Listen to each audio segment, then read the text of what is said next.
Le point numéro 2, ça va être le contenu. Le contenu, on en a parlé tout à l'heure, il est là pour répondre à quatre grands types de requêtes. La première, il n'y a pas d'ordre d'importance.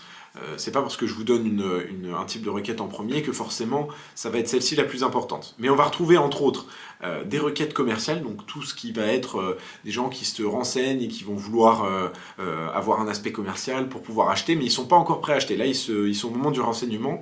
Des requêtes transactionnelles comme achat plus mots-clés, des requêtes navigationnelles, donc je sais pas, par exemple fleuriste Bordeaux, par exemple, comment aller à fleuriste Bordeaux ou itinéraire Fleuris Bordeaux.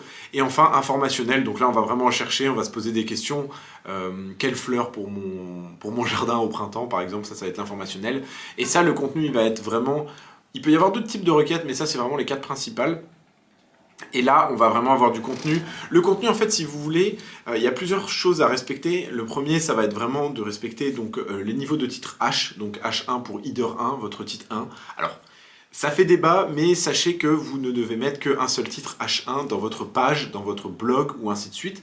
Parce que au niveau du code, au niveau du HTML, c'est tout à fait possible